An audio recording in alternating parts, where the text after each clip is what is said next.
मेरा मानना है कि मैदानी पुलिसिंग जो है वो दिखना चाहिए। पुलिस की जो प्रेजेंस है मैदान पर वो दिखना चाहिए। किसी भी पुलिस अधिकारी के लिए जो विस्तृत भ्रमण है पैदल, वो पेट्रोलिंग बोलते हैं उसको, वो बहुत आवश्यक है। थाना प्रभारी अपने थाने की जो फोर्स है या बल है उनका, उसको ब्रीफ करने के बाद 45 मिनट का अपने कस्बे में घूमे, क्राइम को वो जो है अच्छी तरीके से स्पष्ट कर सके और अच्छे सबूत इकट्ठा करके आरोपियों को कड़ी से कड़ी सजा दिलवा सके। ग्वालियर का क्राइम और पूरे स्टेट का जो क्राइम है, एमपी का क्राइम, वो कितना डिफरेंस है सर ग्वालियर की तुलना में? मेजर डिफरेंस ये है यहाँ पे कि थोड़ी सी जो एग्रेसिवनेस है वो ज़्यादा है। ट्रेंड यहाँ पर जो है वो थोड़ा सा डिफरेंट है। एग्जीक्यूटिव स्वरूप में अपराध को जो है वो प्रस्तुत करने की और अपराध को बयां करने की यहाँ की टेंडेंसी है।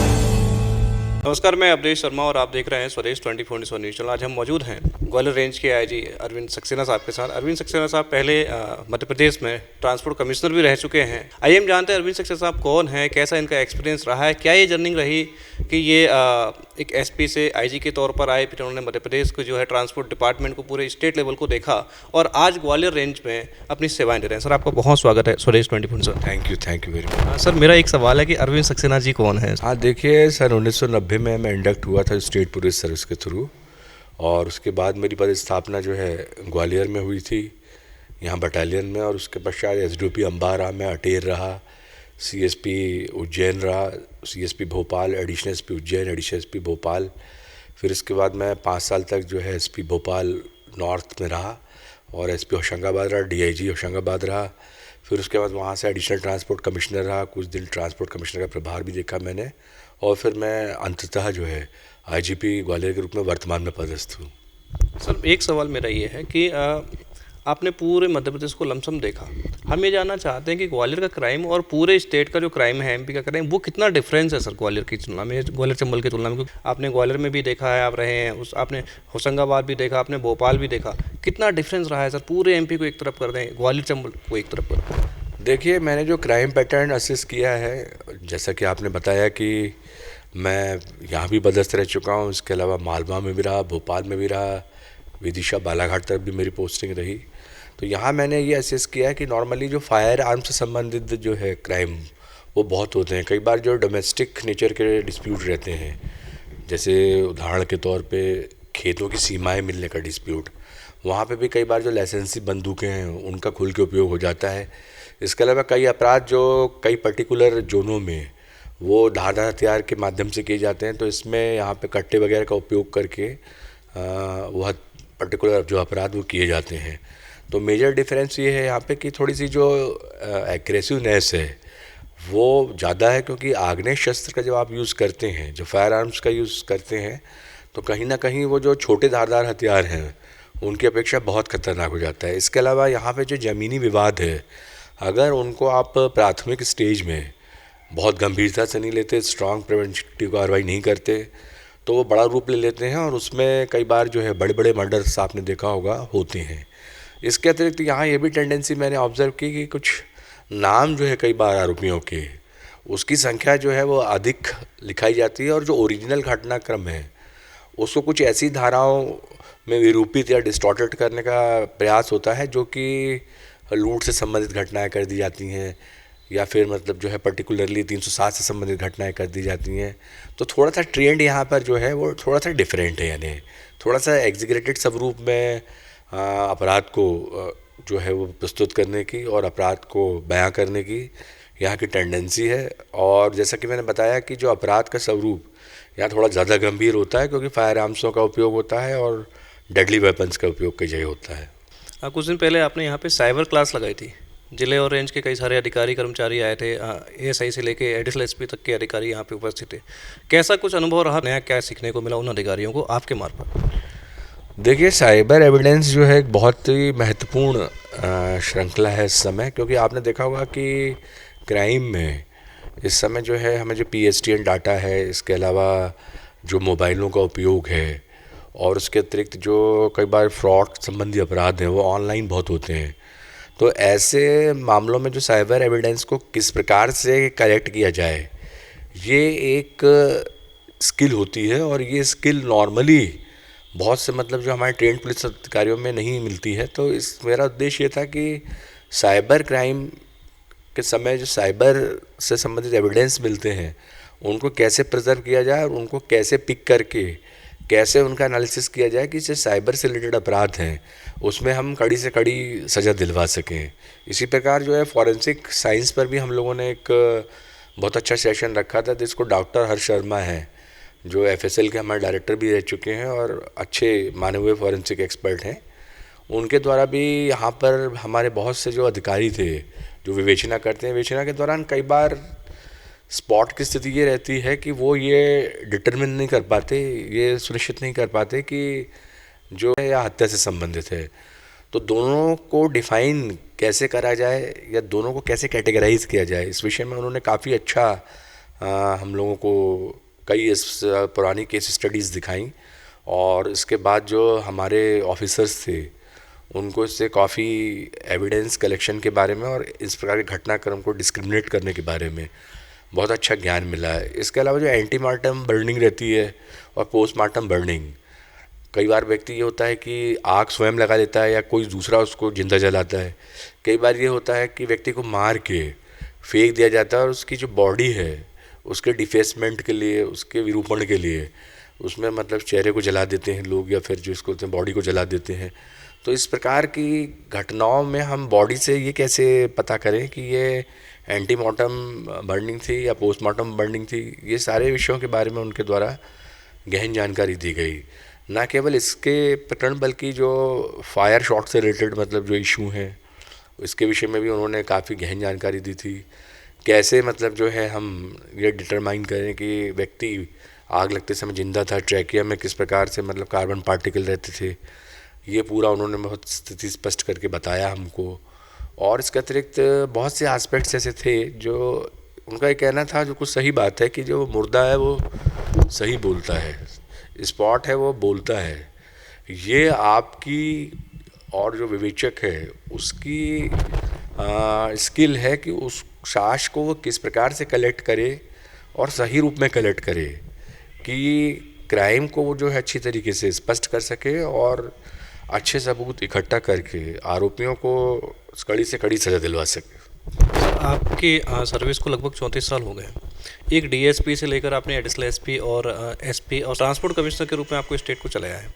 मैं ये जानना चाह रहा हूँ सर, एक थिंग की बात करते हैं, आरोपी और अपराधी में क्या फ़र्क होता है? कई लोग क्या होता है कि एफआईआर कट गई तो वो उसको आरोपी को अपराधी बोल देते हैं, कई वाले मीडिया पर्सन भी अपराधी बोल देते हैं, कई जो उसका समाज है उसको आरोपी को अपराधी तरीके से ट्रीट करने लगता है।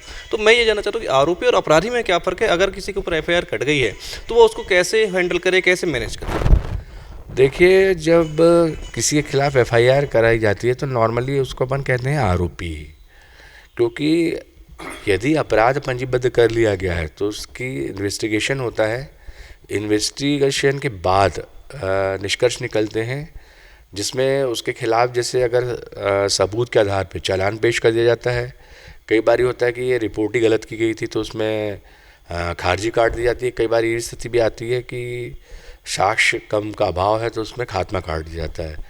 अपराधी उस स्थिति में कहलाएगा जब वो माननीय न्यायालय के द्वारा कन्विक्टेड कर दिया गया हो। पहले ये होता था कि विवेचना के दौरान कई बार एप्लीकेशन दे दी जाती थी, थाना प्रभारी लोग विवेचना कर रहे हैं और उसके पैरेलल जो है राजपत्र अधिकारी जांच कर रहे हैं।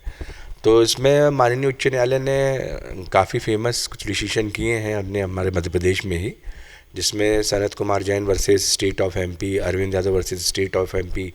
उनका ये कहना था कि अनुसंधान यदि चल रहा है उसमें जो आरोपी की संख्या यदि कुछ निश्चित है और उसके विषय में जो आरोपी पक्ष है उसके ये एलिगेशन है कि हमें गलत फंसाया गया, हमारे पास सबूत ऐसे हैं, हम सिद्ध कर सकते हैं विवेचना के दौरान कि हम इसमें मतलब जो है आरोपी नहीं बने जाना थे, तो उसमें पुलिस अधीक्षक को वो आवेदन दे सकते हैं। लेकिन उस आवेदन की कोई समानांतर जांच नहीं होगी। उस आवेदन को या तो उस प्रकरण का जो आयु है इन्वेस्टिगेशन के दौरान सारे तथ्यों का जो है उसमें विश्लेषण कर इन्वेस्टिगेशन कर लेगा, या एसपी चाहेगा तो अगर उसमें ये है सामने वाले जो अनावेदक पक्ष का कहना कि संबंधित विवेचक ठीक तरीके से अभी इन्वेस्टिगेशन नहीं कर रहे, तो एसपी कई बार जो हैं वो सीनियर लेवल के ऑफिसर को भी नए सिरे से बोल सकते हैं कि आप इन्वेस्टिगेशन करिए और इन्वेस्टिगेशन के दौरान जो फैक्ट्स बता रहे हैं आवेदन में, उसकी आप जो है प्रॉपर जांच करिए और इन्वेस्टिगेशन में लाइए उन फैक्ट्सों को। ये नहीं होगा यानी कि एक अधिकारी इन्वेस्टिगेशन करके किसी 6 अपराधियों के विरुद्ध या 6 आरोपियों के विरुद्ध आरोप सिद्ध कर रहा है और कोई एसडीपी साहब जो हैं वो पृथक से जांच करके बता रहे हैं कि 2 लोग नहीं हैं। ये नहीं होगा। कोई एक व्यक्ति ही जो है इन्वेस्टिगेशन के दौरान ये कर सकता है कि इसमें मतलब जो है आरोपी यदि कम हैं, पुख्ता सबूत हैं जो कि माननीय न्यायालय में गिराए हो सकते हैं, तो इस स्थिति में वो जो आरोपियों की संख्या है वो इन्वेस्टिगेशन में कम कर सकता है। सर जैसे ताज़ा मामला डबरा का था, एक बच्ची के साथ में रेप की घटना हुई और बच्ची वहाँ से ढकेल दी जाती है डबरा से, और लड़कों के ऊपर जो आरोपी थे उनके ऊपर एफआईआर डबरा में कट जाती है। लेकिन जो लड़के के परिजन हैं वो एसपी ऑफिस में एसपी साहब को ज्ञापन दिया कि साहब हमारा बच्चा सेम टाइम पर, जब वो ये घटना बताई जा रही उस सेम टाइम पर जो है हमारा बच्चा कोचिंग में था। आरोपी तो बन गए लेकिन वही सेम टाइम पर वो कह रहे कि हमारा बच्चा कोचिंग में था। उस सैड कंडीशन में क्या होगा? ये मेरा बहुत स्पष्ट ये कहना है कि जो संज्ञेय अपराध की रिपोर्ट जैसे ही मिलती है, और आप समझ सकते हैं कि जो कोई भी अवयस्क या वयस्क महिला किसी छेड़छाड़ या बलात्संग के संबंध में जो रिपोर्ट लिखाती हैं, तो संज्ञेय अपराध हमको जो है तत्काल पंजीबद्ध करना पड़ता है। प्रथम सूचना रिपोर्ट जो धारा मतलब 154 सीआरपीसी के तहत हम लोग उसको लिखने के लिए मतलब मैंडेटरी है या लिखना हमारे लिए आवश्यक है।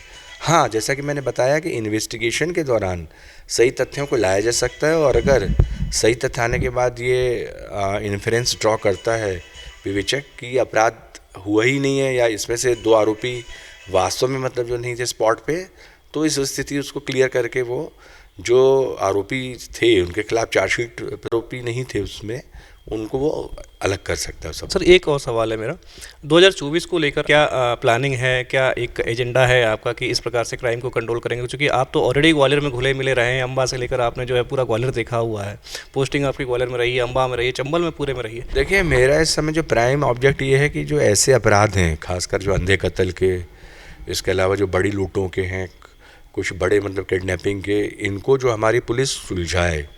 अगर इन अपराधों में आरोपियों की गिरफ्तारी शेष है तो उनकी गिरफ्तारी यथाशीघ्र की जाए, और इसमें जो है किसी प्रकार की हीलावाली बिल्कुल ना करे कोई। और थर्ड जो मेरा एक प्रमुख उद्देश्य है कि जो कानून व्यवस्था संबंधी ड्यूटी आती हैं उसमें कम्युनिकेशन यानी संवाद की स्थिति प्रोटेस्टर्स जो रहते हैं उनसे बहुत सशक्त रहे, जिससे कोई भी प्रोटेस्ट जो है, कोई भी धरना प्रदर्शन आंदोलन वो उग्र रूप धारण ना करे। तो कुछ मिला के मैंने अभी सभी लोगों को ये प्राइम एस्पेक्ट्स बताए हैं। इसके तहत मैंने ये भी बताया है कि शाम की गणना के पश्चात थाना प्रभारी अपने थाने की जो फोर्स है या बल है उनका, उसको ब्रीफ करने के बाद 45 मिनट अपने कस्बे में घूमें, जाके लोगों से मिलें। उसमें जो क्रिमिनल रहता है उसमें खौफ पैदा होता है पुलिस का। सेकेंडरी जो उसमें अच्छे व्यक्ति रहते हैं, हेल्पिंग रहते हैं, वो आपको एरिया के विषय में जानकारी देते हैं। थर्ड, खुद का उद्देश्य भी जो है कि जो ज्योग्राफी रहती है गलियों की, बाज़ार की या पर्टिकुलर थिकली पॉपुलेटेड एरिया की, वो पुलिस अधिकारी को बहुत अच्छी तरीके से पता लगती है। तो किसी भी पुलिस अधिकारी के लिए जो विस्तृत भ्रमण है, पैदल पेट्रोलिंग बोलते हैं उसको, वो बहुत आवश्यक है। तो मैंने लाइक सर कॉम्बिंग का, देखिए कॉम्बिंग गश्त थोड़ा सा डिफरेंट है। कॉम्बिंग में ये हो सकता है कि कुछ समय फुट पेट्रोलिंग हो जाए, पर कॉम्बिंग गश्त में हम लोग थोड़ा सा टारगेट करते हैं। जैसे जो हमारे गिरफ्तारी वारंट वाले जो है आरोपी उनको पकड़ना है, स्थायी वारंट वाले आरोपी पकड़ना है, कोई उद्घोषित फरारी को पकड़ना है। लेकिन जो फुट पेट्रोलिंग है इसका ऑब्जेक्ट है कि ट्रैफिक व्यवस्था को भी थोड़ा सा देखें।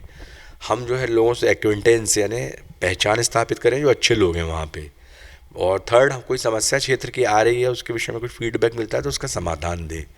तो फुट पेट्रोलिंग से एक सीमित एरिया को आप वो कर सकते हैं थोड़ा सा कवर, और उस सीमित एरिया को बहुत माइक्रो लेवल तक आप कवर कर सकते हैं। क्योंकि अगर आप 3 किलोमीटर पैदल चलते हैं गली में और अगर आप 3 किलोमीटर गाड़ी से चलते हैं गली में, there is lot of difference between both movements. तो मेरा ये कहना है कि पैदल जाओ, पैदल घूमो, खासकर जो थिकली पॉपुलेटेड एरिया है जहाँ पे ट्रैफिक की इंटेंसिटी ज़्यादा है। ट्रैफिक वालों को भी कॉल कर लो, जो ट्रैफिक पुलिस है वो अपना भी काम उसमें कर सकेंगे, उनको भी संबल रहता है कि फोर्स अच्छी संख्या में है तो बेहतर कार्रवाई होगी। तो मेरा ऑब्जेक्ट ये ट्रैफिक का भी इसमें एक ये है कि जो चिन्हित एरिया हैं ट्रैफिक के, उसमें यातायात पुलिस और जिला पुलिस बल दोनों इन्वॉल्व। राउंड वर्किंग ज़रूरी है। हाँ, मेरा यार मानना है कि मैदानी पुलिसिंग जो है वो दिखना चाहिए। इसके अलावा जो पुलिस में कि जो पुलिस की जो प्रेजेंस है मैदान पर वो दिखना चाहिए। डीएसपी से लेकर आईजी तक का ये सफ़र था, इसमें एक कोई ऐसा मोमेंट बताइए, कोई एक ऐसा केस बताइए जिसको लेके आप कई बार विचलित हुए होंगे, कई बार लगा होगा वर्दी छोड़ देना चाहिए या उसको हैंडल करने में दिक्कत हुई होगी, फिर जब वो केस आपका हैंडल हुआ, सॉर्ट आउट हुआ तो बड़ा मज़ा आया होगा, आपको लगा होगा नहीं पंगंगा ना लिया। नहीं, ऐसा तो कोई केस नहीं आया जब ऐसा लगा हो कि मतलब जो नौकरी छोड़ दें, क्योंकि चैलेंजेस लेने की प्रवृत्ति हमारी शुरू से रही है। हाँ, कई ऐसे केसेस रहे, जैसे एक भोपाल में हुआ था कि कैशियर थी लेडी, मीरा ओझा, तो बड़ी वो मतलब मुझे ऐसा लगा कि काफ़ी एजेड थी और कैश काउंटर पर बैठी थी, तो उनकी छुरा मार के जो है हत्या कर दी गई थी। और उस समय हम लोग का जो ब्लाइंड मर्डर में और जो लूट में है वो डिटेक्शन करीब करीब पूरे जो नॉर्थ भोपाल का 90 से 95% जा रहा था। और मैं समझता हूँ कि उस पर्टिकुलर प्रकरण के लिए हम लोगों ने मतलब जो है हमारे एडिशनल एसपी, सीएसपी सभी ने दिन रात एक कर दिया इन्हें, लेकिन वो मामला जो है रिजॉल्व नहीं हो पाया। तो कभी कभी वो प्रकरण मुझे याद रहता है, क्योंकि बहुत सेंसेशनल मामले जिसके पैरेलल थे वो हम लोगों ने निकाले, पर जब स्पॉट पर मैं गया था तो मेरी बहुत इच्छा थी यानी कि ये प्रकरण निकले जिस प्रकार से मैंने उनको देखा था उस स्थिति में कि गला रेत की हत्या हो गई थी और 2 लाख रुपए करीब कैश काउंटर से चले गए थे।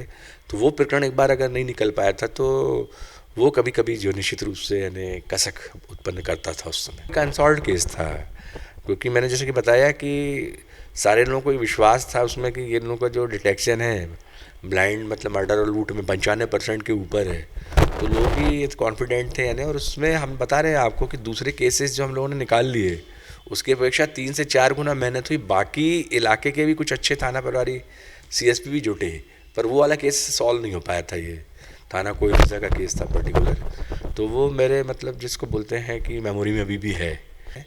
तो मैं उस पर्टिकुलर इंसिडेंट के बारे में उनसे क्वेश्चन करता हूँ यानी कि वो 2016 का जो प्रकरण था वो अभी तक निकला कि नहीं है, नहीं तो अपडेट लेते। हाँ, तो वो अभी निकला नहीं है इन्हें। इससे कई बार जो है कठिन प्रकरण निकल गए जो ब्लाइंड थे इन्हें, पर वो तो स्पॉट पे थी बॉडी, दूसरा थिकली पॉपुलेट एरिया में थी, पर उसमें क्रैक नहीं हो पाया है नहीं जिसको बोलते हैं प्रकरण। तो एक ना एक ऐसे केसेस आते हैं जो आपको निश्चित रूप से ये प्रभाव डालते हैं कि ये निकलना चाहिए, और अगर नहीं निकलता तो उसका आपको मतलब जो है परसुएंस लगातार आप उसको करते रहते हैं। अभी भी मैं कई बार अधिकारियों से बात करता हूँ मतलब वहाँ के कि उसमें कोई कभी कुछ क्लू मिला क्या, तो अभी भी वो एक्चुअली ब्लाइंड ही है। सर एक सेकंड लास्ट क्वेश्चन मेरा ये है कि कई बार हमने सुना है कि केस पुलिस ओपन कर रही है। मैं 2020 में अर्नब गोस्वामी के ऊपर में पुलिस ने केस रीओपन किया था किसी सुसाइड के मामले में, और भी बहुत सारे ऐसे केस हमने अमूमन सुने हैं। तो ऐसा होता है कि कोई केस अगर कंप्लीट हो गया, बंद हो गया, तो उसको फिर से रीओपन कर सकती है पुलिस? हाँ, कई बार ये होता है कि खात्मा काट देते हैं लोग कि साक्ष्य नहीं मिल रही, आरोपी नहीं मिल रहे, और उसके बाद जो कॉम्पिटेंट पुलिस अधिकारी है उसके माध्यम से मतलब जो है परमिशन लेके जो सीनियर है खात्मा को खोल लिया जाता है और उसको मैटर को इन्वेस्टिगेट किया जाता है। कई बार हम खात्मा माननीय न्यायालय में प्रस्तुत करते हैं और माननीय न्यायालय जो है खात्मा उसको स्वीकार नहीं करता और आदेश देता है कि नहीं, खात्मा नहीं स्वीकार होगा इसमें, अभी और इन बिंदुओं पे इन्वेस्टिगेशन करिए और पता रसी करने का प्रयास करिए। हमने सर डिसम 2 फिल्म में देखा था कि वो एक केस ख़त्म हो जाता है, फिर से आईजी साहब आते हैं और केस रीओपन होता है। ये तो एक पुलिस का जो है नॉर्मल इशू है, और कई बार ये होता है कि थेफ्ट संबंधी ऑफेंसेस में व्हीकल थेफ्ट रहते हैं, कई बार जो है इस प्रकार से खात्मे कट जाते हैं, नहीं उस समय डिटेक्शन हो पाता, बाद में गैंग बस्ट होती है तो पता लगा कि सारी गाड़ियाँ रिकवर हो रही हैं, तो खात्मा ओपन करने की किसी भी सीनियर अधिकारी के द्वारा थाना प्रभारी परमिशन लेके उसको मतलब इन्वेस्टिगेट कर लेता है। ग्वालियर के लिए, ग्वालियर के लोगों को क्या संदेश देना चाहिए? ग्वालियर के नागरिकों को मैं यही संदेश दूंगा कि वो पुलिस के साथ सुरक्षित महसूस करें खुद को, और जो यातायात संबंधी और जो कम्युनिटी पुलिसिंग संबंधी पहलू हैं उसमें हमारे साथ कंधे से कंधे मिलाकर कार्य करें।